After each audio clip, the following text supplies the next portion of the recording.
करता हूं आज के केस बेस एमसीक्यू सेशन के अंदर। ये केस बेस एमसीक्यू कहां से लिए सबसे पहले वो सुनिएगा। आज एक इंट्रो लेक्चर रखेंगे 2-3 मिनट का। ये सारे केस बेस एमसीक्यू हमने ICAI के पोर्टल से निकाले हैं।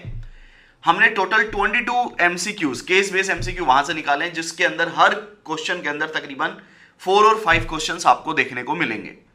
सबसे बड़ी बात यह है, अभी तो ये केस बेस एमसीक्यू मैं आपको सब करवा दूंगा अगले 4-5 वीडियो के अंदर, लेकिन मान लो आज आप अगर कोई एमसीक्यू गलत करते हो तो आप उसकी वापस से प्रैक्टिस कैसे करोगे।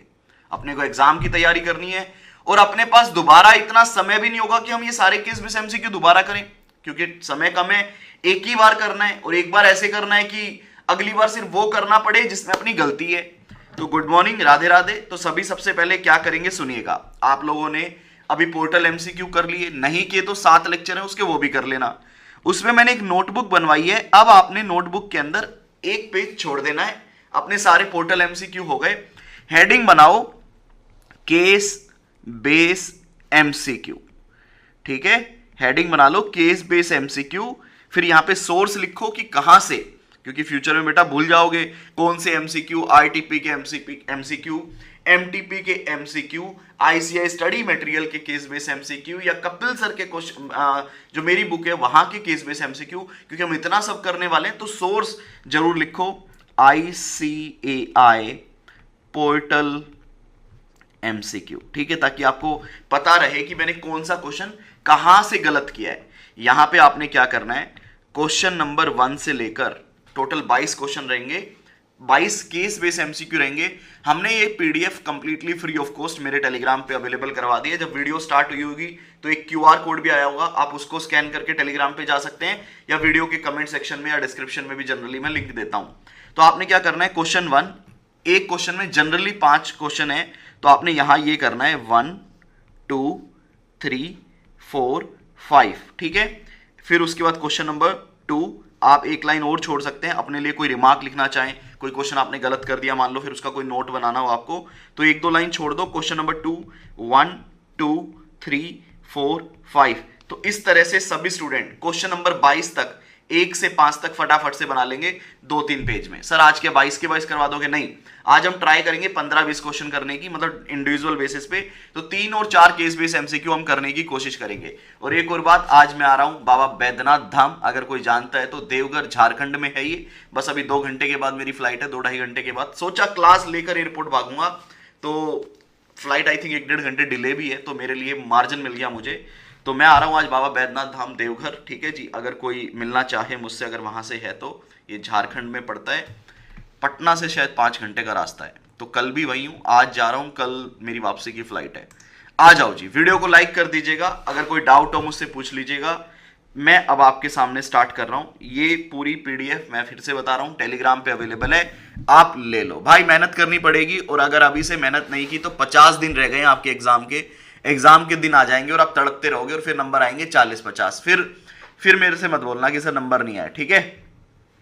लो जी पीयूष, आखिरी में बात करूंगा बेटा, जो आपकी क्वेरी है, ये पीडीएफ पूरी आपको वहां पे मिल जाएगी, टेलीग्राम पे ले लेना और मेहनत कर लो भाई, तभी नंबर आएंगे। बिना मेहनत तो देखो कुछ नहीं मिलेगा, ये ध्यान रखिएगा, ठीक है। ये हमारी वेबसाइट के बारे में।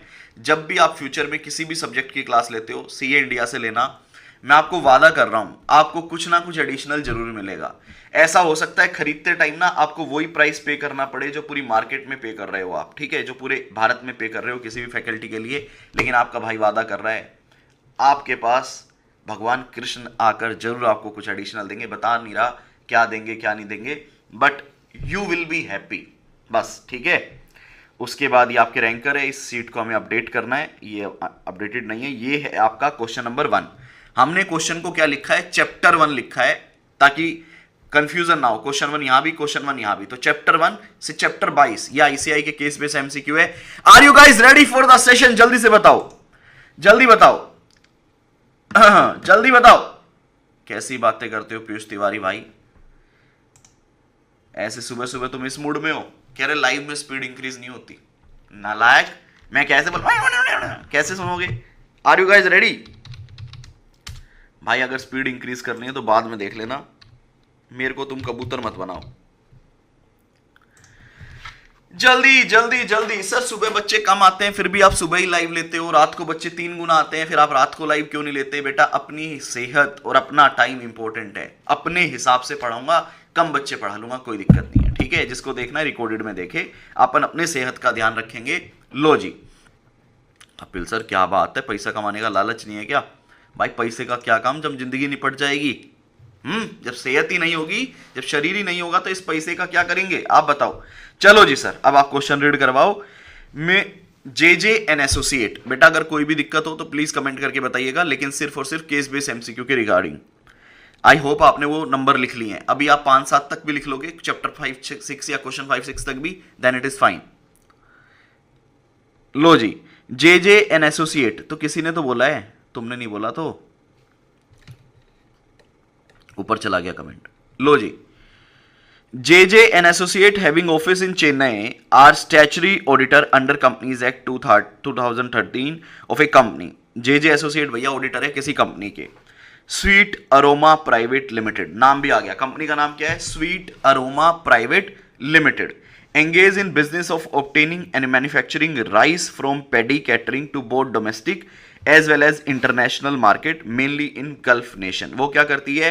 ऑब्टेन करती है राइस पैडी, ठीक है? Engage in business of obtaining and manufacturing rice from paddy, paddy से राइस निकालती है। आपको याद है मेरा राइस वाला एग्जाम्पल क्लाइंट का जो मैंने आपको क्लास में दिया था? कपिल सर आपने चावल का भी ऑडिट कर रखा है, साला कुछ तो छोड़ देते, चावल का भी ऑडिट कर रखा है। बेटा किसी बच्चे को कंपनी का नाम हो तो याद दिलवाओ, नहीं तो मैं याद दिलवाता हूं। अमीरा फूड्स, याद है अमीरा फूड्स? कभी कभी किसी एक लेक्चर में शायद रह जाता हूं, छोटा क्लाइंट था मेरा, अमीरा फूड्स। बेटा तो पैडी क्या होती है समझो, धान जो होता है ना, आप में से बहुत सारे लोग खेती करते भी होंगे तो उनको नॉलेज होगी।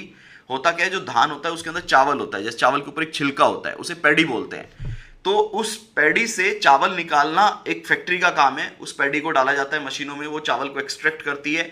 फिर सेंसर्स लगे होते हैं बेटा, चावल के अंदर कंकड़ ना आए, आधा चावल ना आए, टूटा चावल ना आए, साइज चावल का सेम हो, जैसे अपन बाहर भेजते हैं, एक्सपोर्ट करते हैं, या फिर महंगे भाव का चावल बेचना है तो वो क्वालिटी उसकी अच्छी होनी चाहिए। तो क्या होता है, मशीन लगी होती है, सेंसर्स लगे होते हैं, वो चावल नीचे गिरता है, वो सेंसर क्या करते हैं, कंकड़ को, टूटे हुए चावल को, सबको अलग कर देते हैं, और पैडी को भिगो के भी रखा जाता है एक लंबा और अच्छा चावल बनाने के लिए, ठीक है? तो ये कंपनी उसी में लगी है, इसको हम अमीरा फूड्स भी बोल सकते हैं, कपिल सर का क्लाइंट, ठीक है जी। ऐसा टीचर कहीं मिलेगा क्या जिसने 100 क्लाइंट से ज्यादा कर रखे हो? भारत में तो नहीं मिलेगा आज के दिन। टीचर नहीं है, बहुत सारे ऑडिटर जरूर हैं, वो अगर पढ़ाना स्टार्ट कर दे तो बात अलग है। लो जी सर, अमन सर है ना, वो ऑडिट नहीं पढ़ा रहे ना, मैं खुशकिस्मत हूं, अमन सर ऑडिट नहीं पढ़ा रहे, उन्होंने तो 1000 क्लाइंट कर रखे हैं, मेरे तो वो दादा बराबर है। लो जी, manufacturing rice from paddy catering to both domestic as well in international market mainly in Gulf nation.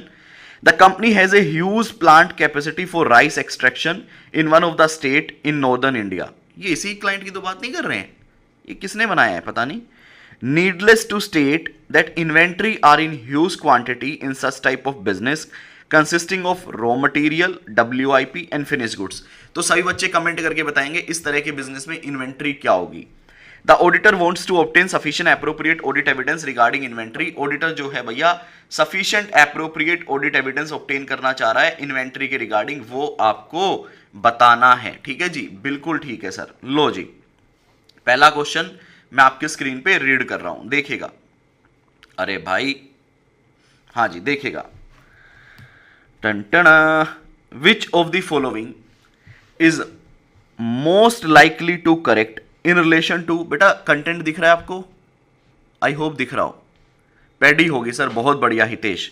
Which of the following is most likely correct in relation to obtaining sufficient appropriate audit evidence regarding existence and condition of inventory. बेटा अब मैं ज्यादा बोलूंगा ना तो answer ही निकल के आ जाएगा, तो कोशिश करता हूं कम बोलूं, और इन क्वेश्चन का आंसर देने के लिए आपको मेरी क्लास का एक्सपीरियंस और जजमेंट लगाना होगा, ध्यान रखना। Existence and condition of inventory, ये ऑप्शन ए आता है, जल्दबाजी में कोई भी जवाब नहीं देगा, स्पेशली केस बेस MCQ के अंदर। It is mandatory for the auditor to attend physical inventory counting on the date of financial statement in all circumstance. ध्यान से सुनना, 4 ऑप्शन फिर आंसर देना, कोई जल्दबाजी नहीं करेगा, और मेरे कंप्लीट करने से पहले मत लिखना Ayush please. Physical inventory counting may be attended by auditor on the date of financial statement और at the date other than the financial statement, it his discretion mandatorily in all circumstance. C, the attendance of auditor at physical inventory counting is impractical due to time and cost involved because of auditor office location vice company plant location.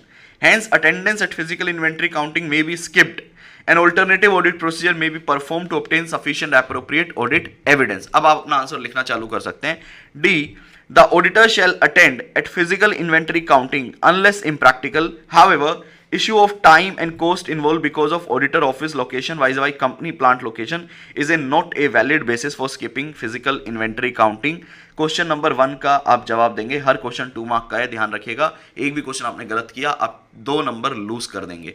तो बिल्कुल सही बेटा, B is the answer. एक auditor को physical inventory counting करना ही पड़ेगा यदि जब तक वो इम्प्रैक्टिकल नहीं है. बेटा इम्प्रैक्टिकल का बताओ, मैंने आपको क्लास में कौन सा एग्जांपल दिया था, तो छोटा छोटा रिवीजन भी चलता रहेगा साथ साथ. या अगर किसी ने मुझसे क्लास नहीं ली तो आप बताओ कौन सी सिचुएशन में इम्प्रैक्टिकल होगा फिजिकल करना. उसके बाद कह रहा है ये टाइम बचाना, कॉस्ट बचाना, ये कोई वैलिड रीजन नहीं है. तो फर्स्ट का D is the answer. First का डी इज द आंसर. ठीक है बेटा. चलो सर, सेकंड, मैं कोई अच्छा क्वेश्चन होगा वो मैं रीड नहीं करूंगा, वो आप लोगों के लिए दूंगा पूरी स्क्रीन पे डाल के, वो आप लिखना. क्योंकि टेक्निकल क्वेश्चन भी अगर मैं ही रीड कर दूंगा तो फिर आप एग्जाम में आपको दिक्कत आ सकती है.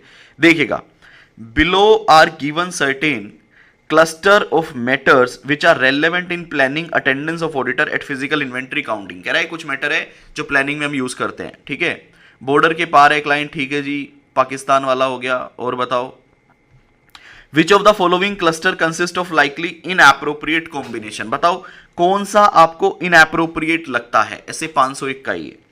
तो कह रहा है प्लानिंग कर रहे हैं अपन इन्वेंट्री के फिजिकल की, तो हम प्लानिंग के टाइम पे कुछ मैटर कंसीडर कर रहे हैं, तो बेस्ट क्लस्टर बताओ कौन सा है.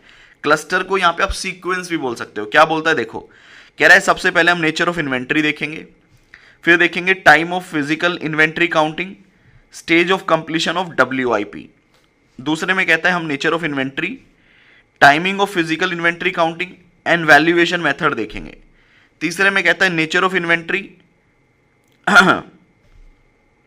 Inappropriate combination, timing of physical inventory counting, consideration regarding maintenance of perpetual inventory.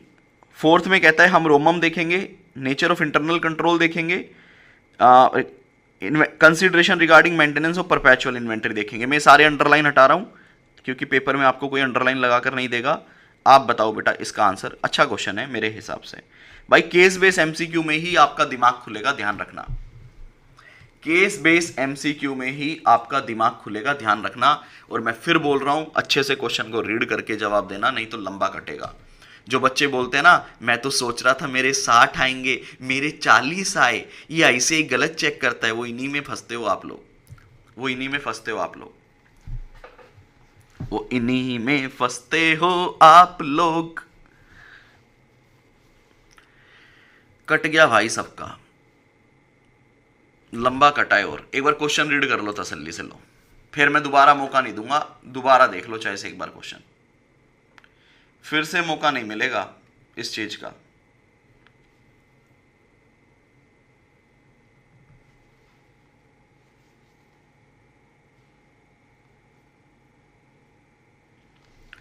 Answer बताएगा कोई अब? सर जो आंसर है वो सिर्फ कुछ बच्चों ने, चुनिंदा बच्चों ने सही दिया है. और यहां पे मैं उन चुनिंदा बच्चों के नाम लूंगा सिर्फ. एक तो प्रिया कश्यप है, राधिका जिंदल गलत है बेटा आपका, ठीक है. दूसरे नंबर पे जो सही बालक है वो है दिव्यांश गुप्ता. और उसके बाद तीसरे नंबर पे एक बच्चे ने और बाजी मारी है, लक्ष्य. सिर्फ लाइव में तो 3 बच्चे दे पाए हैं, रिकॉर्डेड में कितने दे पाए हैं मुझे नहीं पता. Correct answer is B for Bombay. कैसे डिस्कस कर लेते हैं भाई. क्या कह रहा है क्वेश्चन, मेरे को टाइम लगेगा केस बेस MCQ करवाने में. कह रहा है कि आपको कुछ क्लस्टर दिए नीचे जो कि हम प्लानिंग के टाइम पे कंसीडर करेंगे. विच of the following cluster consistency of likely inappropriate combination. कौन सा आपको इनएप्रोप्रिएट कॉम्बिनेशन नजर आ रहा है भैया. एक बात बताओ, फिजिकल वेरिफिकेशन जो करते हो भैया, दिमाग तो तुम घर छोड़ के आए हो आज, वो कौन सी अजर्शन के लिए करते हो ये बता दो, फिर करेंगे आगे बात. कौन सी अजर्शन के लिए करते हैं? Sir existence and condition check करते हैं, है ना। और प्लानिंग के टाइम पे अपन देखेंगे कि मटेरियलिटी कितनी है, रोमम कितना है, क्योंकि उसी के हिसाब से डिसाइड करेंगे कि अपने को कितनी चेकिंग करनी है। तो एक बात बताओ यारो मेरे, पहला क्लस्टर कहता है कि हमें नेचर ऑफ इन्वेंट्री देखनी पड़ेगी प्लानिंग के टाइम पे, सही बात है। हमें देखना पड़ेगा किस टाइम पे चेक करें, बिल्कुल सही बात है।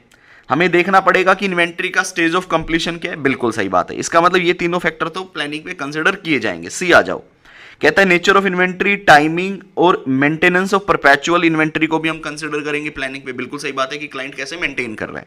डी में कहता है हम रोमम भी देखेंगे, इंटरनल कंट्रोल भी देखेंगे, परपेचुअल इन्वेंट्री भी देखेंगे प्लानिंग पे, सही बात है, ये चीजें भी देखते हैं। क्या आप इन्वेंट्री का वैल्यूएशन मेथड देखोगे फिजिकल वेरिफिकेशन में, वहां क्वांटिटी से फर्क पड़ता है आपको या वैल्यू? ये तो मैंने देखा ही नहीं, ये तो मैंने सही से पढ़ा ही नहीं, और मेरे 2 नंबर कट गए, हाँ या ना? मारो गाल पे चाटा। अब आओ सीए कपिल गोयल के पास, लगाओ दिमाग कि भैया क्वेश्चन क्या पूछ रहा है, अटेंडेंस के टाइम पे क्या कंसिडर करोगे और मोस्ट इनएप्रोप्रिएट क्या है। राधिका बेटा क्या हुआ, गलत कैसे? राधिका से क्यों पूछ रहे हो सर, सबसे पूछो।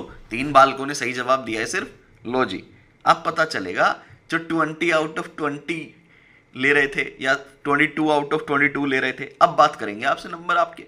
लो जी question 3, which of the following is most likely logical sequence. भाई सारी नॉलेज टेस्ट हो जाएगी आज, और ये ना जजमेंट है, ध्यान रखना। किताब की लाइन एज इट इज याद है नहीं है, उनसे इनका कोई लेना देना नहीं है, जजमेंट है। Which of the following is most likely logical sequence of step in relation to attendance at physical inventory counting by auditor? Logical sequence बताओ इनमें से कौन सा है most logical sequence? मैं रीड नहीं करूंगा इस क्वेश्चन को, क्योंकि मैंने अगर ये क्वेश्चन रीड कर दिया तो इसकी जान खत्म हो जाएगी। आपने लॉजिकल सीक्वेंस बताना है, ठीक है। और आपके पास में टोटल 1.5 मिनट का समय दे रहा हूं मैं आपको।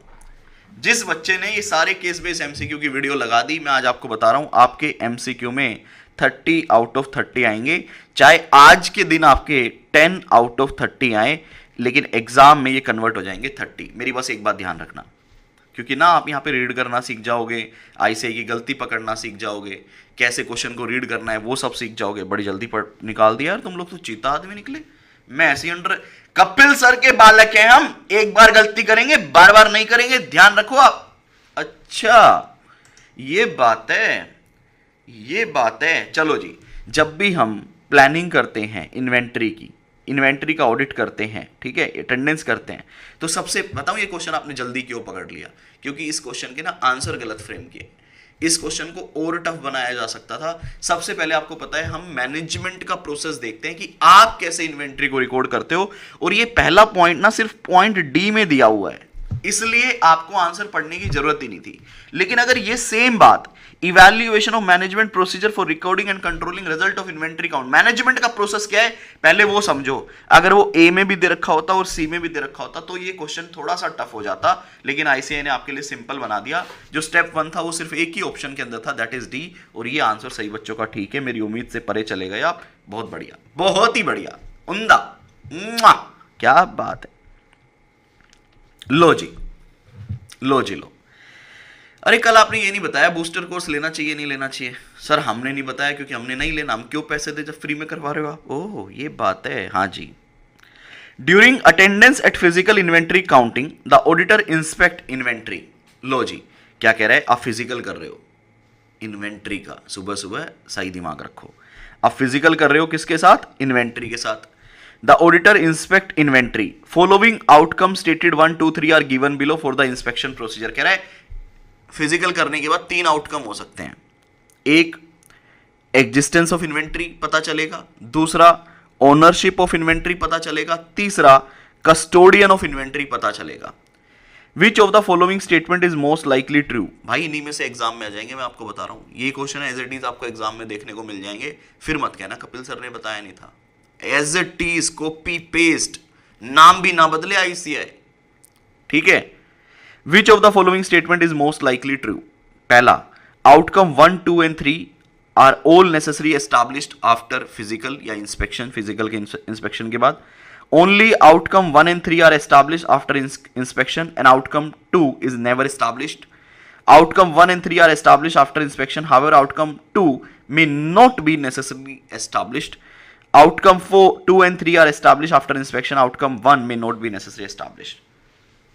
लाओ जी लाओ, फेंको फेंको. और कोई भी आंसर देख के तो आंसर नहीं लिख रहा ना. कपिल सर कैसी बातें कर रहे हो. सुबह सुबह उठ के मैं अपना टाइम लगा रहा हूं और आंसर देख के करूंगा तो फायदा क्या. फिर तो मैं कुएं में कूद जाऊंगा सर. हाँ या ना. 4 का इससे ना आपकी नॉलेज चेक होगी. नॉलेज के साथ साथ ही मैं जो बोलता हूं ना, प्रोफेशनल स्केप्टिसिज्म, प्रोफेशनल जजमेंट, ये अब एक ऑडिटर का जजमेंट आपका टेस्ट होगा. यहाँ पे नॉलेज, बुक की नॉलेज से ज्यादा ना जजमेंट आपका टेस्ट होगा कि आप कितना सोच पाते हो.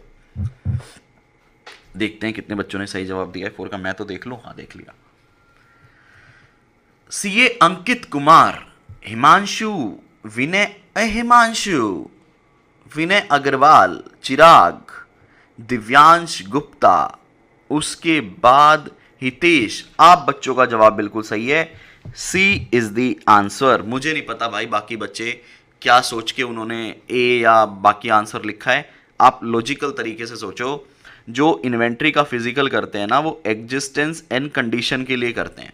ठीक है, तो पहला और फोर्थ तो किसी कीमत में नहीं हो सकता. कंफ्यूजन कुछ बच्चों का बी और सी में हो सकता है. बी कहता है only outcome 1 and 3 are establish, और कह रहा है आउटकम 2 इज नेवर एस्टैब्लिश. हो ही नहीं सकता. क्यों भाई. उसके बाद क्या कहता है, outcome 1 and 3 are establish after inspection. However outcome 2 में नॉट बी नेसेसरी एस्टैब्लिश. कह रहा है 2 हो सकता है हम ना कर पाए, लेकिन नेवर और मे कौन सा चूज करोगे भाई.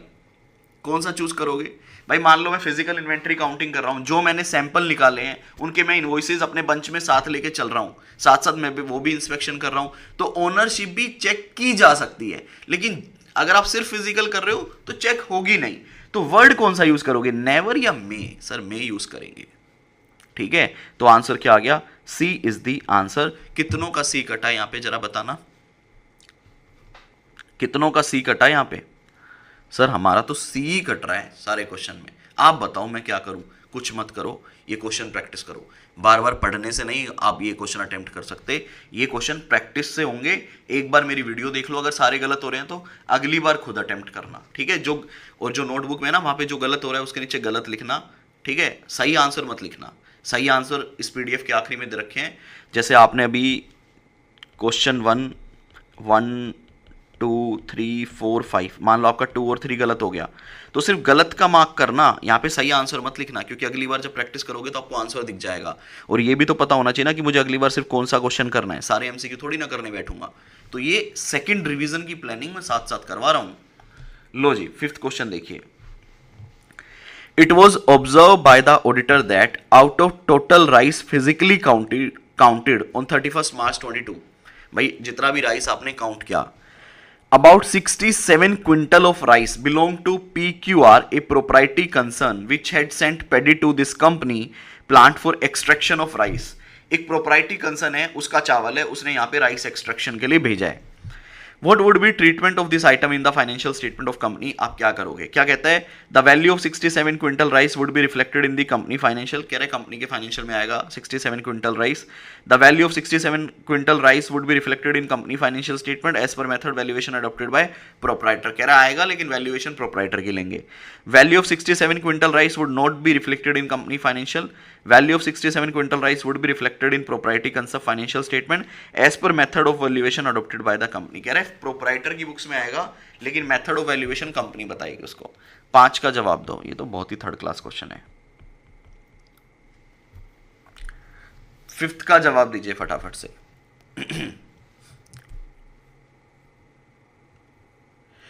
संदीप पूछ रहे हैं एक केस बेस एमसीक्यू को करने में अभी कितना समय देना चाहिए. देखो जब फर्स्ट टाइम आप कर रहे हो तो आप 15 मिनट देंगे.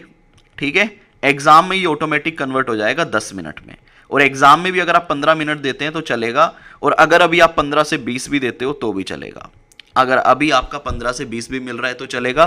प्रैक्टिस के बाद ये 15 हो जाएगा. एग्जाम में अगर आप 15 मिनट में भी कर पा रहे हो दैट इज फाइन. इतना हमारा टाइम डिवोट होता है 10 नंबर पे 15 मिनट. लेकिन मैं कह रहा हूं मैं आपको 10 मिनट की प्रैक्टिस करवा दूंगा over the period of time. 10 minute में आप एक केस बेस एमसीक्यू कर दोगे. 5 का सी इज द आंसर। सर जो माल हमारा नहीं है वो हमारे घर में कैसे रिकॉर्ड करें हम, नहीं होगा तो वो हटाओ, प्रोप्राइटर का है वो। नंबर बताएंगे सब स्टूडेंट। सर आज आपने 21 में इसमें 25 मिनट लगा दी, भाई गाइडेंस कितनी दे रहा हूँ, आप ना ये फील नहीं कर पाते हो। स्टार्टिंग में ज्ञान था, बीच में ज्ञान है, बीच बीच में ज्ञान है। मैं सिर्फ करवाऊँ तो 4 मिनट में करवा दूँ, मैं 3 मिनट में करवा दूँ, लेकिन उससे ना आप प्रैक्टिस नहीं कर पाओगे, आपको पता ही नहीं चलेगा कि मेरे को क्वेश्चन 2 में इंप्रूव क्या करना है, तो फिर वो फायदा नहीं है। फटाफट से नंबर बताएंगे सभी बालक, और वीडियो तो लाइक कर दो यारो, वीडियो तो लाइक कर दो भाई। हाँ भाई रिकॉर्डिंग में देख रहे हो, वीडियो लाइक कर दो। कोशिश करो, थोड़ा सेक्रीफाइस करो, सुबह जल्दी उठो। सुबह जल्दी उठने से ना शरीर भी सही रहता है। ये जो मोटापा हो रखा है, जो पूरा दिन रोटी खाते रहते हो, सुबह जल्दी उठो। सर नहीं उठा जाता, रात को मत खाओ ना। ये जो रात को तुम 10 बजे 11 बजे बाहर के बर्गर खा रहे हो, पिज़्ज़ा खा रहे हो, गोलगप्पे खा रहे हो, और ये मोमो जैसा हो रखे हो भैया। ये मोमो, पिज़्ज़ा, बर्गर, फालतू की चीज़ें खाना छोड़ दो, रात को रोटी भी छोड़ दो। फिर क्या खाएं? दूध पी लो सिर्फ 7 बजे के आसपास, 6 बजे रोटी खा लो, रात को कुछ मत खाओ, सुबह देखना 4-5 बजे उठ जाओगे। ओ लक्ष्य सच्ची, काट दिया लक्ष्य ने मैसेज, झूठ बोलता है नालायक। चिराग के 8 हैं, मनीषा के 8 हैं। दिव्यांश गुप्ता वेरी नाइस बेटा, वेरी नाइस। अगर आप यहाँ पे 10 आउट ऑफ 10 ले रहे हो ना भाई, चीता आदमी हो भाई आप। कहीं से भी पढ़ाओ, चाहे आपने मुझसे या किसी दूसरे टीचर से, आपका दिमाग तेज है। देखो तेज दिमाग वाला बच्चा तो कहीं से भी नंबर ले आएगा। अच्छा बताना कहाँ से पढ़े हो? सिर्फ मुझसे पढ़े हो तो नाम लिख देना, दूसरे का नहीं, मार्केटिंग हो जाएगी नहीं तो। दिव्यांश गुप्ता भाई कहाँ से पढ़े हो? अगर मेरे से पढ़े हो तो ही रिप्लाई करना, अदरवाइज नहीं तो ब्लॉक कर दूंगा, ध्यान रखना। संदीप भाई सही बता रहे हो, 0 नंबर, ये तो बहुत ही कंसर्न वाली बात है। लक्ष्य भाई कहाँ से पढ़े हो? वेरी नाइस यार। ये 8 और 10 वाले बच्चे जरा अपना टीचर का नाम लिखना सभी, मुझसे पढ़े हो तभी लिखना, अदरवाइज मत लिखना, नहीं तो ब्लॉक कर दूंगा। तो सर मैं आपसे नहीं पढ़ा हूं तो क्या करूं? फिर नाम ही मत लिखो, फिर लिख दो डोंट वांट टू डिस्क्लोज। ठीक है, ये 8 और 10 वाले नंबर लिखो। और सर जो 0 वाला है मैं भी आपसे पढ़ा हूं, तो बेटा तू कर कुछ, तू वीडियो देख मेरे भाई, तू मुझसे बात कर, क्वेश्चन की प्रैक्टिस कर, एमसीक्यू की प्रैक्टिस कर। सर वो डेली राइटिंग प्रैक्टिस क्यों नहीं दे रहे आप? कोई अटेम्प्ट ही नहीं कर रहा, आंसर शीट नहीं आ रही, 2-4 दिन बाद स्टार्ट करेंगे। C Ankit Kumar, I am your face to face best student, 10 out of 10, very nice. Lakshya C A Kapil Goyal, Vinay Kapil Goyal sir, क्या बात है, तुम सब मेरे चीते हो, बहुत ही बढ़िया, बहुत ही बढ़िया। हितेश, तो भाई 90 नंबर का टारगेट करना। जो बच्चा इसमें 10 नंबर ला रहा है ना, या 8 नंबर लेके आ रहा है, मैं मतलब अपनी गद्दी पे बैठा हूँ। बनियों में गद्दी बहुत इंपॉर्टेंट होती है, आपको पता है। मैं आपको कह रहा हूँ, जिसके 8 नंबर आए हैं और 10 नंबर आए हैं, you are a candidate of 80+ marks in C inter audit. बाकी बातें साइड में। 6 वालों को थोड़ा इंप्रूव करना पड़ेगा। 6 वालों को देखो, क्वेश्चन 1 या 2 ही आते हैं जहाँ दिमाग यूज होता है, वो आपने गलत कर दिए 6 वालों। तो इसका मतलब कंसेप्ट आपके सारे क्लियर हैं, बट ये जो एक जजमेंट होता है ना, ऑडिटर दिमाग, वो थोड़ा आपको सोच पे लेके आना पड़ेगा। सर 4 और 2 वाले बेटा, उनको तो मेहनत करनी पड़ेगी, इसका मतलब उनके कंसेप्ट ही अभी क्लियर नहीं है। मैंने सबको बता दिया। 0 वाला सारे लेक्चर दोबारा देखे, चाहे मुझसे ही क्यों ना पढ़ा हो भाई, अपने को दोबारा मेहनत करनी पड़ेगी अगर 0 नंबर आया, और वो भी ऐसे 501 के क्वेश्चन में, इन्वेंटरी के क्वेश्चन में। चलो जी आगे पढ़ते हैं। A partnership firm of chartered accountant YNZ associate, बेटा पार्टनरशिप फर्म का नाम क्या है? YZ and associate were appointed as a auditor of a company UV private limited. बेटा कंपनी का नाम क्या है? UV, और ऑडिटर का नाम क्या है? YZ। The financial year for YZ and associate were to audit books of account of UV private limited as on 1 April 2022, year ended 31 March. तो इस पैराग्राफ में कुछ इंपॉर्टेंट है क्या? नहीं, काट दो। अब मैं देखो आपको साथ साथ सिखा रहा हूं, एग्जाम में पेंसिल से ऐसे ही काटना। भाई ऑडिटर का नाम दिया है, कंपनी का नाम दिया है, तो हमारे लिए कोई भी रेलेवेंट पैरा नहीं है जो हमें बाद में पढ़ना पड़े, काट दो। YZ एंड एसोसिएट, बेटा जो मैं करूंगा ना, ये आपको पेपर में करना है, ध्यान रखना। YZ and associate consist 4 partner YZZH, 4 partner है। While auditing books of account of UV Private Limited for the period ended 31st March 23, one of the assistant of YZ and associate, assistant मतलब चूजा, namely Mr. A, took up the expenditure part for the purpose of auditor।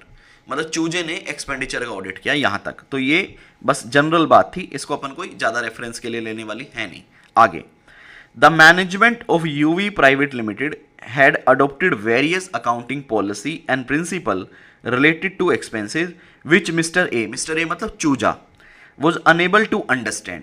चूजा है ना, some of the issue which mister A did not understand are mentioned below. कह रहे ये issues हैं। तो एक बात बताओ, ये भी बात कोई बहुत इंपॉर्टेंट तो नहीं है कि चूजे ने ऑडिट किया एक्सपेंस का, नहीं।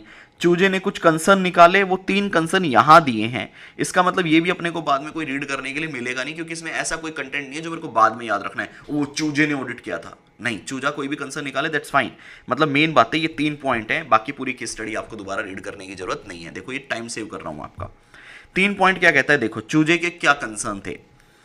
अब ये क्वेश्चन देखते हैं हम कितनी देर में करते हैं। हमने 29 मिनट पे स्टार्ट किया है। Machinery insurance expense paid for 1 year ending on 31 मई 2023। ये आप खुद करोगे? अच्छा क्वेश्चन है। मैं रीड कर दूंगा तो शायद आधे बच्चों को आंसर पता चल जाए और प्रैक्टिस कर रहे हैं, पर खुद करो। नहीं सर आप ही करवाओ ना यार, पहले ही कॉन्फिडेंस हिला हुआ है। Machinery insurance expense paid for 1 year ending on 31 March 2023 have been included in the insurance expense account for the financial year 22-23। आपने, अब मैं हिंदी नहीं बनाऊंगा, लेकिन हिंदी मत बनवाओ, ठीक है? हिंदी बनाते ही आंसर आ जाएगा। Personal rent expense of the son of one of the director, Mr. T of UV Private Limited, has been shown as rent expense of business of UV Private Limited। ठीक है, हिंदी नहीं बना रहा मैं इस क्वेश्चन की specially. Repair and maintenance, Alexa की तरह और गूगल की तरह ना, गूगल वो जो रीड करता है बस उस तरह मैं रीड कर रहा हूं। Repair and maintenance expense for the month of February 2023 and March 2023 were still outstanding and were not shown in the balance sheet of UV Private Limited। 3 concern. Fourth एक यहां पे है, पैरा नहीं बना। Repair and maintenance expense for the year 1 April 2022 to 31 March 2023 were very high as compared to financial year 1 April to 31 March last year से बहुत ज्यादा है। Mr. A asked the appropriate authority about the reason for such huge difference in amount of 2 financial year। बेटा अब आप मेरी सुनो, exam में क्या करना है आपको ना, ऐसे 4, 5, 6, 10 पॉइंट मिलेंगे, आपको कोई भी पॉइंट याद नहीं करना है, बस फटाफट से एक बार रीड करते हुए चले जाना है, और जिस मुद्दे पे वो पॉइंट है ना उसको आप हाईलाइट कर लेना या साइड में लिख देना। जैसे आप तो हाईलाइटर यूज नहीं करोगे, जैसे पहला क्या था इंश्योरेंस, तो सिर्फ इंश्योरेंस को अंडरलाइन कर देना ताकि नीचे अगर इंश्योरेंस पे क्वेश्चन हो तो हम ऊपर आ जाए। दूसरा रिपेयर, रेंट। फोर्थ पॉइंट है, कहां गया फोर्थ, ये रहा, repair and maintenance very high. ठीक है, ये एक वर्ड हाईलाइट कर लेना ताकि नीचे से अगर ऊपर आना पड़े तो हमें बार बार रीड ना करने पड़े कौन से पैराग्राफ में था। लो जी पहला क्वेश्चन देखते हैं। ये क्वेश्चन ही देखो कितना अच्छा है, साफ साफ बोल रहा है as per point number 1। Paper में जरूरी नहीं आपको बताए कि पॉइंट 1 का आंसर क्वेश्चन पूछ रहा हूं मैं, वो सिर्फ क्वेश्चन देगा, आपको खुद रीड करना है। As per point number 1 mention in the above case the machinery insurance expense paid for the month of April 2023 and May 2023 must be shown in the balance sheet of UV Private Limited as on 31st March as। आप जो premium है कब की, अप्रैल 2023 की और मई 2023 की, उसको कैसे शो करोगे, outstanding, prepaid, insurance, insurance expense payable. पहले ना जिन बच्चों ने नहीं सुना था वो आराम से सुन लो, ये पॉइंट 1 है और आपने आंसर देना है क्वेश्चन 1 का। दिमाग यूज होगा, कोई ऑडिट की नॉलेज की रिक्वायरमेंट है ही नहीं, सिर्फ आपको अकाउंटिंग आना चाहिए, अकाउंट्स आना चाहिए। सभी बच्चों का जवाब बिल्कुल ठीक है, सभी बच्चों का जवाब बिल्कुल ठीक है। आई थिंक मैं भी जल्दी बढ़ता हूं इसमें। B is the answer. Sir कैसे?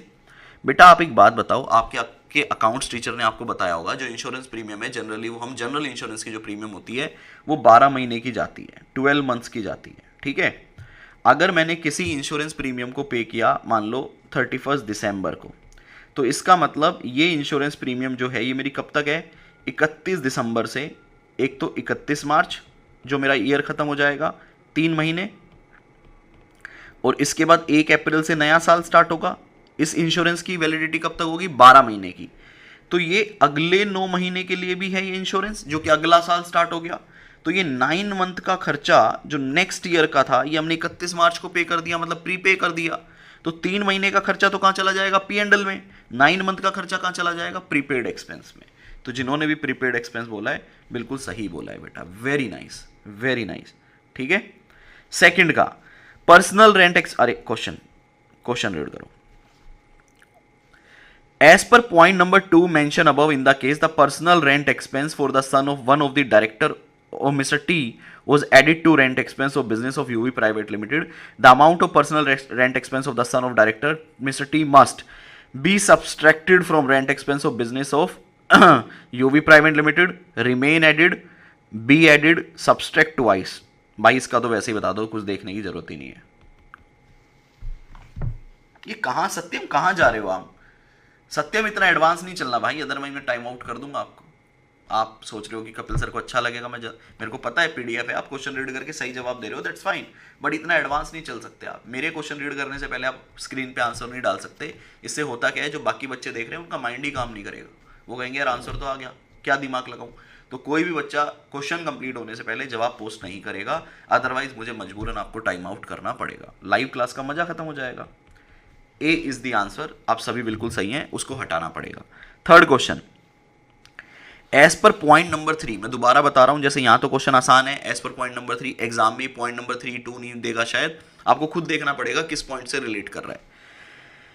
The repair and maintenance expense outstanding for the month of February 2023 and March 2023 pending है ना, must be shown in the balance sheet of UV private limited as on 31 March. किसी बच्चे को point number 3 पढ़ना है, दोबारा देख लो।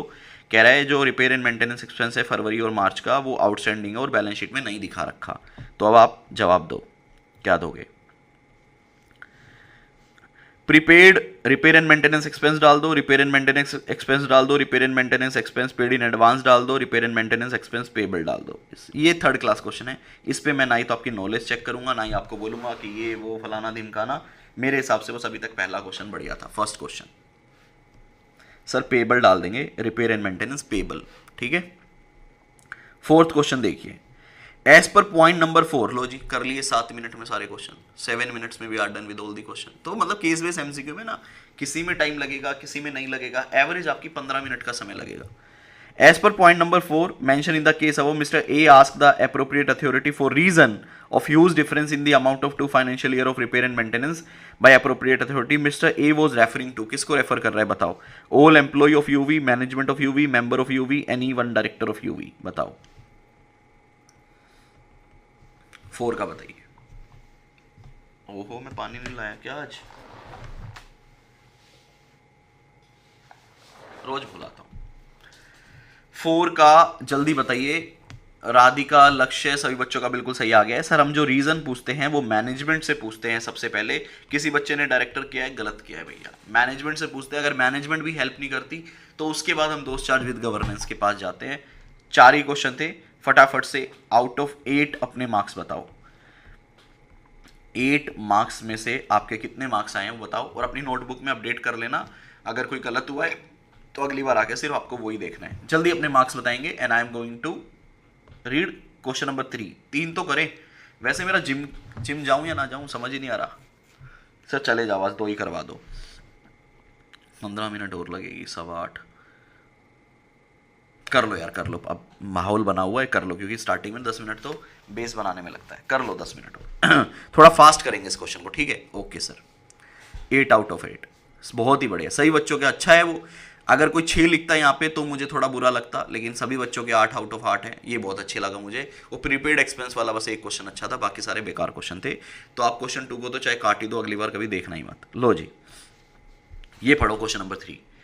Moon group of companies is a retail chain. मैं फटाफट रीड करूंगा क्योंकि केस बेस एमसीक्यू हमेशा फटाफट रीड करना, कुछ याद नहीं करना है।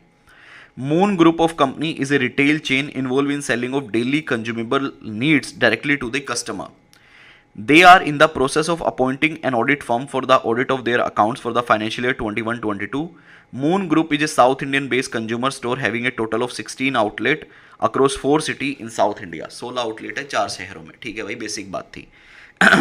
Sumant and company is appointed as the principal auditor. Principal auditor समझते हो ना, जो मेन कंपनी का ऑडिट करता है। ब्रांच के ऑडिटर, ज्वाइंट वेंचर के ऑडिटर, सब्सिडरी के ऑडिटर अलग हो सकते हैं, जैसे रिलायंस इंडस्ट्रीज के ऑडिटर और रिलायंस की बाकी कंपनीज के ऑडिटर अलग हैं।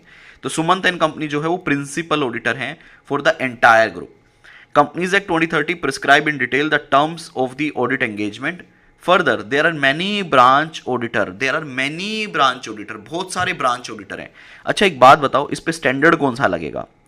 जब कंपनी का ऑडिटर अलग हो, मेन कंपनी का ऑडिटर अलग हो और ब्रांच ऑडिटर अलग हो, तो बताओ कौन सा स्टैंडर्ड लगता है। मैं देखना चाहता हूं कितने बच्चों को स्टैंडर्ड याद है। नहीं भी याद है कोई बात नहीं, इसका हमारे इससे कोई लेना देना नहीं है, just I am checking it कि आपको पता है अगर ब्रांच ऑडिटर है तो कौन सा ऑडिटर, कौन सा स्टैंडर्ड प्रिंसिपल ऑडिटर फॉलो करेगा, कौन सा S A. The company also have an internal audit function conducted on quarterly basis by Ram and Company. Ram and Company कौन है? Internal auditor है। Following are the observation during the course of the statutory audit। बहुत सही लिखा बेटा आप लोगों ने। एसए नंबर 600, बहुत ही बढ़िया। एसए नंबर 600 हम होते हैं, बात करते हैं अदर ऑडिटर की, जो कि ब्रांच ऑडिटर होते हैं, ठीक है। 610 हम बात करते हैं जब इंटरनल ऑडिटर के काम को यूज़ करते हैं या डायरेक्ट असिस्टेंस लेते हैं, और 620 जब ऑडिटर क्या हायर करता है? एक्सपर्ट हायर करता है, ऑडिटर एक्सपर्ट, ठीक है। मैंने तीनों याद करवा दी। बहुत बढ़िया, सभी का सही था। और एक बच्चा ऐसे 299 बोल रहा है, नालायक, वो ज्वाइंट ऑडिट का होता है, वो ज्वाइंट ऑडिट का होता है जहाँ पे एक कंपनी का ऑडिट एक से ज़्यादा ऑडिटर करते हैं। यहाँ पे भी तो एक कंपनी का ऑडिट एक से ज़्यादा कर रहे हैं ना, यहाँ पे मेन कंपनी का ऑडिटर अलग है, ब्रांच के ऑडिटर अलग है, अलग अलग है। लो जी, ये 3 सिचुएशन दिए, पढ़िएगा। लो जी, 3 सिचुएशन है। One of the discount offered by the store in the form of payback card where reward points are accumulated and the customer can redeem the same on subsequent purchase। Hindi नहीं बना रहा भाई। The management and internal auditor are of the opinion that the points redeemed are to be treated as trade discount। The external auditor are doubtful on the matter. अब एक तरीका तो ये है, जैसे पहला पॉइंट किस पे बनाया कंपनी ने? डिस्काउंट के ऊपर बनाया, तो डिस्काउंट को मार्क कर लो, ठीक है। अगला, ये मैंने ऊपर भी बताया था, दोबारा बता रहा हूं जब आप पेपर में रीड करोगे तो। One of the outlet in Chennai region is in the work of getting closed, ओहो, and is only left with low value stock to be declare before closure. During the year the sales were only around 140 and the auditor considered this component immaterial। auditor ने इसको क्या consider किया? immaterial। all other outlet are performing well with good revenue share। तो हम इसमें क्या लिखेंगे भैया? ये क्या है? बंद होने वाला है, तो गेटिंग क्लोज पे मैं इसको मार्क कर देता हूं कि भाई अगर नीचे कोई क्वेश्चन आएगा इस आउटलेट का तो मेरे को किस पैराग्राफ में आना है। पिछली बार की तरह थोड़ी ना होगा, पैरा नंबर बी हमें खुद ढूंढना पड़ेगा। तीसरा, the gratuity valuation of the employee of the retail chain is done by an external auditor, external valuer, ठीक है। the auditor considering the quantum involved, बहुत सारा क्वांटम है, appoint an external auditor expert. बेटा स्टैंडर्ड बताओ कौन सा standard है ये? एक्सटर्नल ऑडिटर का expert for the verification of the actuarial calculation of gratuity. तो तीसरा पॉइंट किसके ऊपर है? ग्रेचुटी के ऊपर। तो 3 पॉइंट दिए हैं, एक डिस्काउंट के ऊपर, एक उनका ऑफिस बंद होने वाला है, एक दुकान बंद होने वाली है, तीसरा gratuity. From the above fact answer the following question by choosing the correct answer. तो आपने इस तरह से रीड करना है पेपर में, बॉक्स बनाते हुए नीचे क्वेश्चन पे जाना। पहला क्वेश्चन ऐसे 210 पे है, रीड कीजिए। मेरे को पानी की जरूरत है यार, वैसे तो मैं ला सकता हूं किचन से,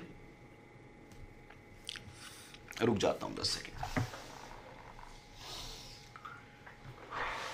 लो जी भाई, वीडियो लाइक नहीं कर रहे हो यार तुम, वीडियो लाइक नहीं किए। जितने बच्चे लाइव हैं उतना ही लाइक कर दो, रिकॉर्डेड वाले से मैं बाद में अलग से बात कर लूंगा। जो लाइव देख रहे हैं एटलीस्ट वो तो वीडियो को लाइक कर दो यार, इतना तो प्यार दिखा सकते हो आप, ज़्यादा नहीं तो। लो जी मैं रीड कर रहा हूँ। ऐसे 620 बहुत सही आप लोगों ने बताया, वेरी नाइस। एज पर ऐसे 210, मैं थोड़ा स्लो बोलूंगा, ठीक है। Agreeing the terms of audit engagement which of the following statement is correct. ऐसे 210 के हिसाब से बताओ कौन सी स्टेटमेंट करेक्ट है, वो बताना है। दो लो प्रिस्क्राइब, ये इसका ऊपर से कोई लेना देना ही नहीं है क्योंकि ऐसे 210 का ऊपर कुछ आया नहीं था। देखो कभी कभी ऐसा भी होगा कि केस बेस एमसीक्यू बात कर रहा है डिस्काउंट की, ग्रेचुइटी की या किसी की, और नीचे क्वेश्चन कुछ और ही आ गया, मतलब उसका केस स्टडी से कोई लेना देना है ही नहीं। तो यहाँ पे ऐसा ही कुछ है, ऐसे 210 आ गया, इसका मेरे को कोई केस स्टडी से लेना देना ही नजर नहीं आ रहा। पढ़िएगा। दो लो prescribe in sufficient details the terms of audit engagement, the auditor still needs to record them in a written agreement and also seeks written agreement from management that it acknowledge and understand the responsibility. दूसरा, since law prescribe in sufficient details the terms of audit engagement, the auditor need not record them in a written agreement except for the fact that law or regulation apply and also seek written agreement for the management that it acknowledge and understand that it has responsible for the preparation of financial statement. तीसरा, the auditor has to take an extract of the law prescribed in detail of the term of audit engagement and obtain the counter signature. दो लो prescribe in sufficient. बेटा आप सबको answer already दिख चुका है ना, ऐसे 210 का बिल्कुल ही डायरेक्ट क्वेश्चन है, B is the answer. Sir law and regulation में डिटेल है तो हमें रिकॉर्ड करने की जरूरत नहीं है, मैनेजमेंट से एक्नॉलेजमेंट ले लो कि आप मानते हो कि आपके ऊपर ये लगता है, तो बी इज द आंसर। मैं टाइम खराब नहीं करूंगा, ठीक है सभी बच्चों का, ठीक है। Good morning Abhishek Upadhyay. Second देखिए, सेकंड देखना, with respect to the treatment of discount, discount वाला पॉइंट आ गया, अपन ने ऑलरेडी मार्क कर रखा है। On redemption of point in pay back check card what should be the action of the external auditor. अब यहां पे केस स्टडी समझो एग्जाम में कैसे डील करनी है।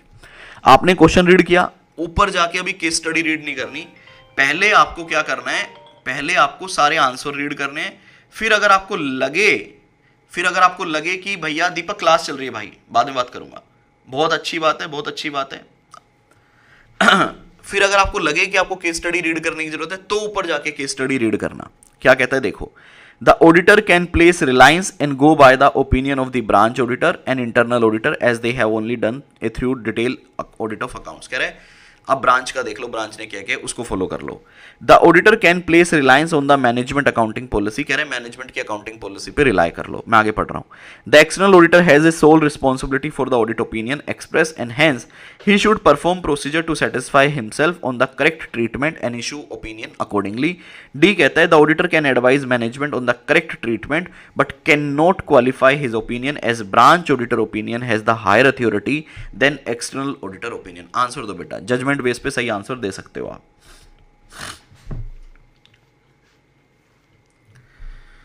जल्दी से आंसर दीजिए, किसी को रीड करना है कर लीजिए।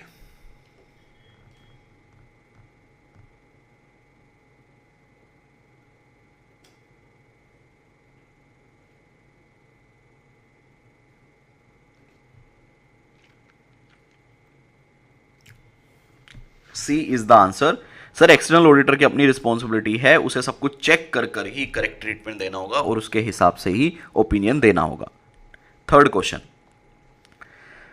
What is the main objective of external auditor. Main objective, when he use the work of internal audit function, जब वो इंटरनल ऑडिट फंक्शन को यूज करता है ऑफ राम एंड कंपनी। बेटा स्टैंडर्ड बताओ पहले कौन सा है, जब आप इंटरनल ऑडिट फंक्शन को यूज करते हो तो कौन सा स्टैंडर्ड लगता है, जरा ये बता दो ऐसे number. What is the main objective. भाई मेरा ऑपरेशन हुआ था ना, तो बिना पानी पिए बोलता हूं तो दर्द हो जाता है गले में, तो वही हो रहा है।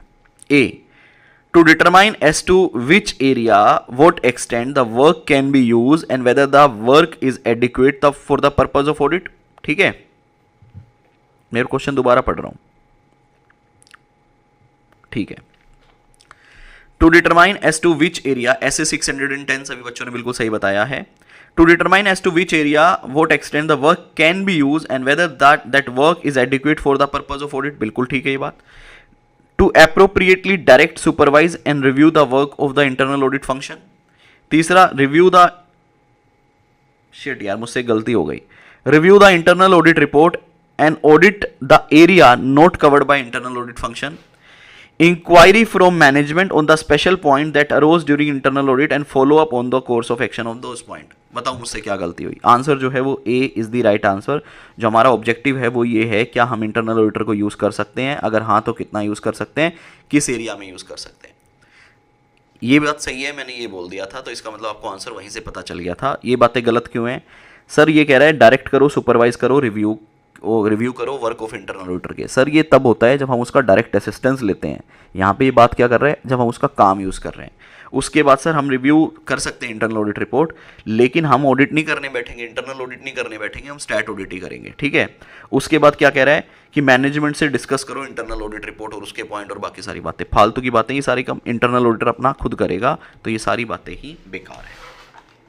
ठीक है, तो ये क्वेश्चन का आंसर मुझसे सबसे पहले ही गलती से निकल गया था। आई थिंक सब बच्चों को वहीं से समझ आ गया होगा।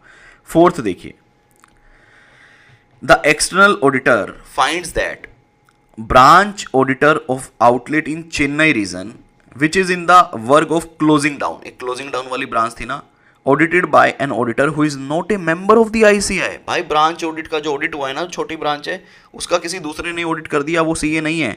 What should the external auditor do? ऐसे केस में एक्सटर्नल ऑडिटर क्या करेगा।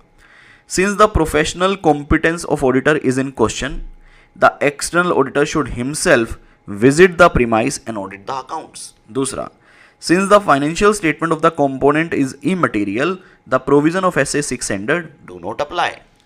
तीसरा, the auditor can rely on the financial statement of that component by obtaining a return representation from management that the branch auditor is otherwise well qualified. Fourth, since the professional competence of auditor is in question, the external auditor should coordinate with branch auditor and call for the books of account and other explanation. मेरे हिसाब से इस question को मैं very good question की category में डाल रहा हूँ और इसका जवाब मैं देखना चाहता हूँ कितने बच्चे सही देंगे. मैं इसका ना आपको केस स्टडी वापस से एक बार रीड करवा देता हूँ ताकि कोई ये ना बोले मैंने तो लीड नहीं किया था. ठीक है, ये वाला बी पॉइंट है, गेटिंग क्लोज डाउन. अगर कोई रीड करना चाहे तो, वैसे ज़रूरत नहीं है फ्रेंकली, लेकिन फिर भी अगर आप रीड करना चाहें तो ठीक है. 1 2 3 टक. जहाँ मैं जो क्वेश्चन अच्छा बोलता हूँ ना कि अच्छा है, वो सब जवाब उसका सही दे देते हैं. ऐसा कैसे? कैसे आप इतने होशियार कैसे हो भाई? इतने होशियार आप कैसे हो, मेरे को बताओ.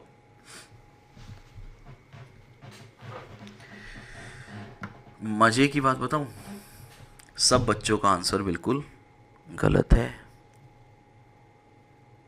एक ही क्वेश्चन काफी देर के बाद मेरे को अच्छा लगा था और उसका जवाब ना सबने गलत दे दिया यार. दिल टूट गया मेरा. एक बच्चे ने अब सही जवाब दिया है, लक्ष्य ने. आंसर इज 4 का B. I am very sad now यार, वेरी सैड.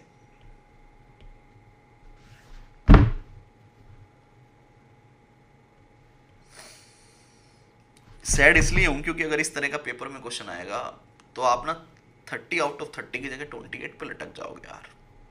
और मेरा बालक फिर कैसे नंबर लेकर आएगा? देखो क्वेश्चन देखो, साफ साफ बोल रहा है बी पॉइंट कि एक चेन्नई रीजन के अंदर एक दुकान है आपकी जो कि क्लोज होने वाली है और उसका जो स्टॉक है वो बहुत ही कम है. सेल जो है वो 1,40,000 है और साथ साथ ये भी बता दिया कि ऑडिटर ने ये कंसिडर कर लिया है कि वो कंपोनेंट क्या है, इमटेरियल है. भाई हम सिर्फ मटेरियल चीजों का ऑडिट करते हैं, सिग्निफिकेंट क्लास ऑफ ट्रांजैक्शन का ऑडिट करते हैं. आप कब से इमटेरियल चीजों का ऑडिट करने लगे? अब आपका जवाब डिस्कस करते हैं.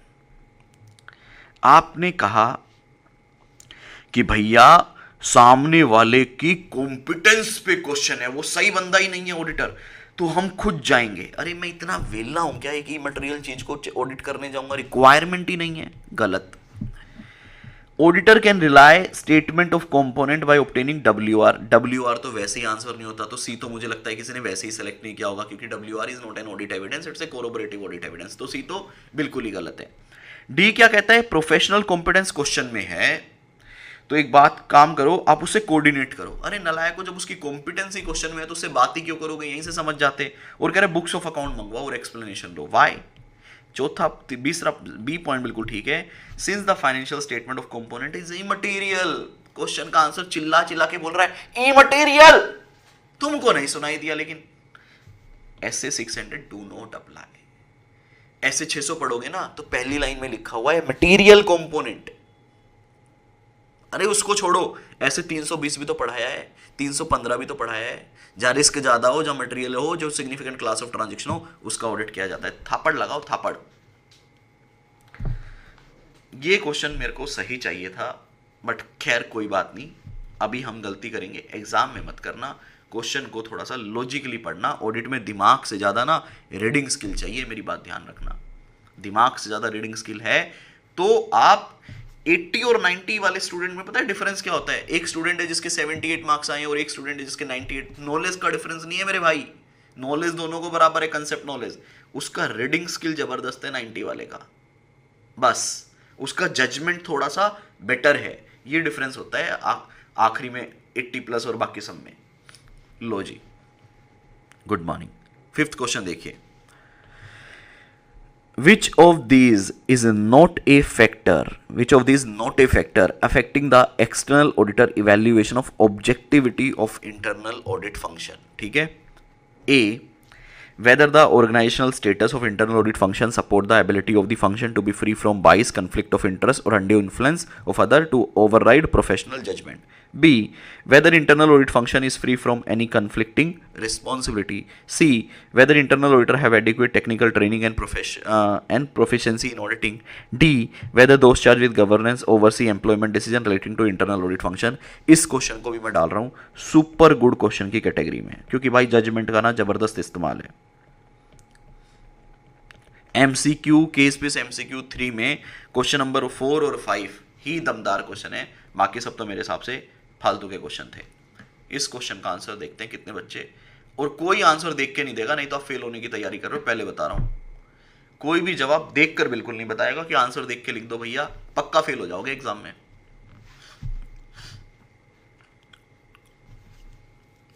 मैं वेट कर रहा हूं, आप आराम से लिखो आंसर। और भाई कमेंट नहीं करते हो तुम लोग।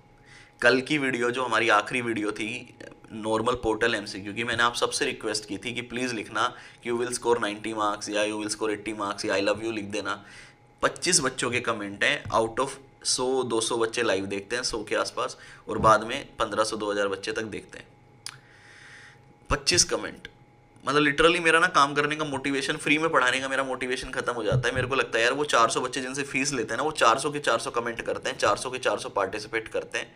तो आज मैं फिर से एक रिक्वेस्ट कर रहा हूँ, ये पहला लेक्चर है हमारा, जब आज का लेक्चर खत्म हो जाए अपना फीडबैक चाहिए आज मुझे। ये आई लव यू और आई विल स्कोर 80+ नहीं चाहिए, आपका फीडबैक चाहिए कि आज के इस सेशन से क्या आपको कुछ सीखने को मिला, वो मुझे आज की वीडियो के बाद कमेंट सेक्शन में चाहिए।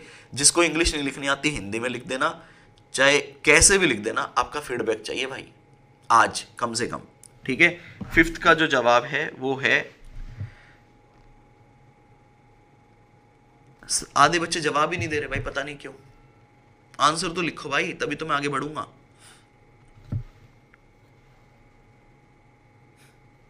आंसर लिखो। और मैं अब आपको एक बात बताऊं, आप जो गलती कर रहे हो ये ना एग्जाम में रिलेट कर लेना। जो बात मैं भी बोल रहा हूं एग्जाम में याद रखना। ये आप अभी बैठकर, आपको समझ नहीं आ रहा, आप दो आंसर में शायद कंफ्यूज हो या 3 में कंफ्यूज हो, तो आप क्या कर रहे हो भाई, ये जो मैं बात बोलूंगा ना, ये जिसने मेरी मान ली वो पेपर में नहीं आ पा रहा। आप क्या कर रहे हो, आप आंसर रीड कर रहे हो बार बार, हाँ या ना। आप मान लो 2 आंसर में कंफ्यूज हो, किस किस में, जो ज़्यादा बच्चे लिख रहे हैं मैं वो लिख लेता हूँ, बी और डी। आप बी में और मान लो डी में कंफ्यूज हो, तो आप बार बार क्या कर रहे हो, बी और डी को रीड कर रहे हो, सही आंसर आइडेंटिफाई करने की कोशिश कर रहे हो, गलत कर रहे हो आप। आपको बताओ क्या करना चाहिए, आपको फिलहाल आंसर छोड़ देने चाहिए, आपको वापस क्वेश्चन रीड करना चाहिए। आंसर में नहीं छुपा, आंसर क्वेश्चन में छुपा है। आप जो गलती कर रहे हो उस गलती से बचो। आप ना 2 आंसर को रीड कर रहे हो, आंसर को रखो एक बार साइड में, आप जाओ वापस क्वेश्चन पे।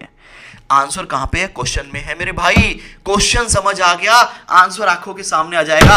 आप बताओ क्वेश्चन में क्या पूछा है। आप गलती कर रहे हो बहुत बड़ी, आप गलती कर रहे हो बहुत बड़ी। सभी बच्चों का आंसर बिल्कुल गलत है, मैं बोल देता हूं, सभी बच्चों का आंसर बिल्कुल गलत है, क्योंकि आप गलती कर रहे हो। आप आंसर में से आंसर खोज रहे हो, क्वेश्चन में से आंसर खोजो। अब मैं आपको क्वेश्चन में से आंसर आप ही खोज के लेके आओगे। देखो क्वेश्चन रीड करो, सभी का गलत है, A to Z बच्चों का।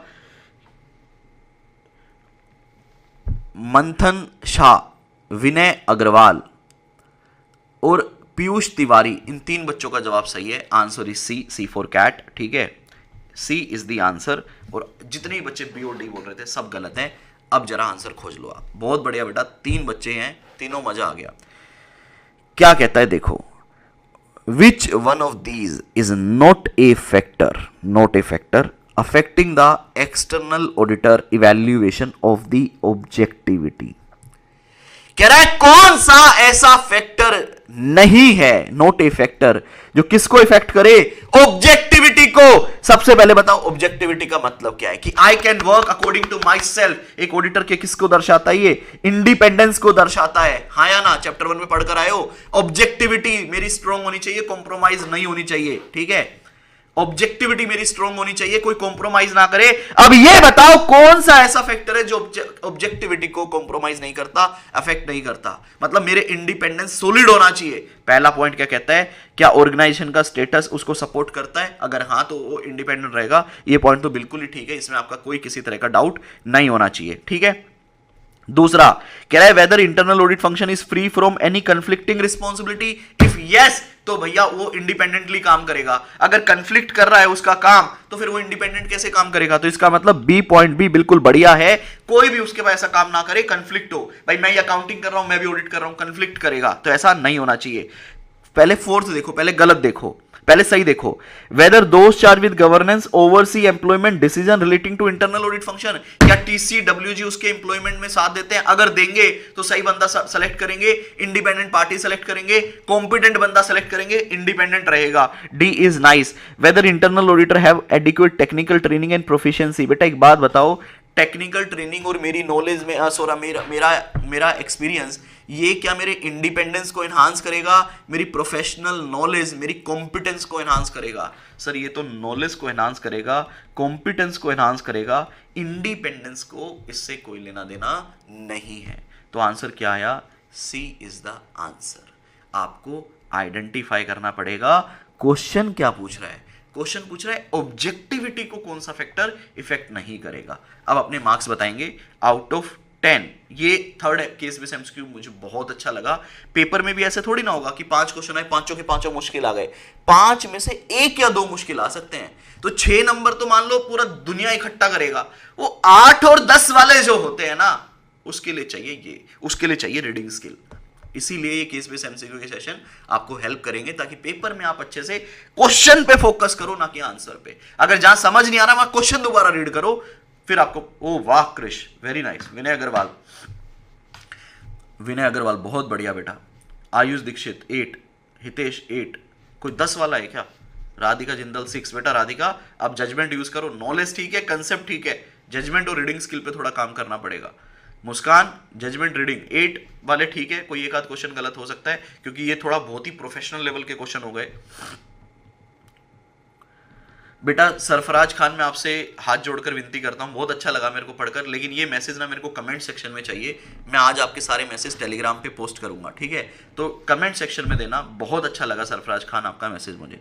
बेटा ये लिटिल सी कपिल गोयल मेरी आपसे एक रिक्वेस्ट है, मुझे बहुत अच्छा लगेगा। देखो मेरा नाम बच्चे यूज करते हैं क्योंकि मैं मान के चल रहा हूँ मुझसे बहुत प्यार करते हैं and they want to be like me, कि मैं कपिल सर जैसा बनना चाहता हूँ। मुझे बहुत अच्छा लगा जिसने ये लिटिल कपिल गोयल नाम लिखा है मेरा अपने चैनल का या अपने आईडी का, लेकिन मुझे ज़्यादा अच्छा लगेगा यदि आप अपना नाम लिखें और मेरा नाम ब्रैकेट में लिख लें, तो मैं आपको देख पाऊंगा। मुझे लगता है आप मेरे जैसा बनना चाह सकते हो, लेकिन मेरे को भी पता होना चाहिए कि कौन वो बालक है। तो आप अपना नाम जरूर लिखिए और उसके ब्रैकेट में आप लिख सकते हैं भाई ऑफ कपिल गोयल या जो भी आपको अच्छा लगे, ब्रैकेट में कर लो, ये पूरा नहीं, ठीक है। सर आज दिन का अच्छा है, फिर 10 आउट ऑफ लेक्चर 1 एक्स पढ़ने का क्या फायदा। सर आज का दिन अच्छा है, फिर से 10 आउट ऑफ 10 आपके लेक्चर 1x पे पढ़ने का फायदा। लक्ष्य कह रहे हैं कि मैंने आपके सारे लेक्चर 1x पे लिए हैं, बच्चे 1.5 और 1.3 वो बहुत गलती करते हैं वो, क्योंकि उससे ना कंसेप्ट रिटेन नहीं। लक्ष्य बहुत बढ़िया बेटा, मैं लक्ष्य से पर्सनली बात करना चाहूंगा। जिन भी बच्चों के आज इस वाले क्वेश्चन में 10 आउट ऑफ 10 आए हैं, 10 out of 10 in case base MCQ, case base MCQ 3 में जिसके 10 आए हैं, और 2 में कौन सा था भाई वो जबरदस्त वाला क्वेश्चन, 2 में भी एक था ना शायद, कौन सा था वो बताना यार, 1 था या 2 था, 2 तो बेकार था, 1 था शायद वो, 1 में शायद एक क्वेश्चन था जो मैंने कहा था बहुत अच्छा है।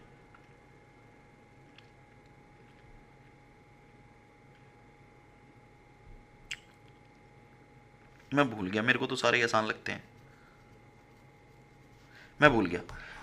मैंने एक क्वेश्चन और बोला था कि भाई ये वाला क्वेश्चन बहुत ज़बरदस्त है, वो रीड करते टाइम तो मेरे को समझ आया, मैं नहीं आइडेंटिफाई कर पा रहा। आप लोगों ने लिखा हो तो आप बता दो। तो जिसने भैया, चलो एक से ही आइडेंटिफाई कर लेते हैं। टोटल आज हमने किए 10 और 4 14, 28 मार्क्स में से जरा अपने मार्क्स शेयर करना मेरे भाइयों, 28 मार्क्स में से मार्क्स शेयर करना, और जो बाद में रिकॉर्डेड में जिन्होंने देखा है वो भी अपने मार्क्स नीचे लिखेंगे, लेकिन फीडबैक के साथ आखिरी में अपने मार्क्स लिख देना। आज हमने 5 क्वेश्चन किए हैं, क्वेश्चन 1 में, 5 3 में, 4 उसमें, 14 2 नंबर का एक है, 28 में से अपने क्वेश्चन 1 का 2। ओके जरा 28 में से नंबर बताओ और मैं जिम भागूंगा अगर टाइम मिला तो, जल्दी भाई। बाबा बैद्यनाथ धाम देवघर के आसपास से कोई है तो जरूर आना। क्रिश के 24 में लिख लेता हूँ, क्रिश 24, जिनके कम है ना, नाराज ना हो ना, कोई घबराने वाली बात नहीं है, you will do it, don't worry, बस कंटिन्यू वॉच करते रहो। विनय अग्रवाल 24, बेटा नंबर सही लिखना, बस नंबर गलत नहीं लिखना, ठीक है। राधिका 22, एक काम करो ना यार, इससे भी अच्छा तरीका बताऊं, मैं यहां पे लिखूं, मैं टेलीग्राम पे ना एक मैसेज डाल रहा हूं, योर मार्क्स, टेलीग्राम पे देखो एक मैसेज आया है,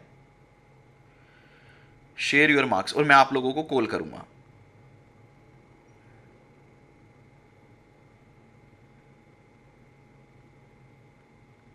सर जो बाद में रिकॉर्डेड देख रहे हैं वो आप लिखो, मैं आपको अगर कॉल करना होगा मैं आपको कमेंट सेक्शन में बोल दूंगा, please share your contact detail, मैं अपना नंबर दे दूंगा, वहां पे आप बेटा टेलीग्राम पे चेक करो, मैंने एक मैसेज डाला है, share your case base MCQ marks, जरा चेक कर लो जाके।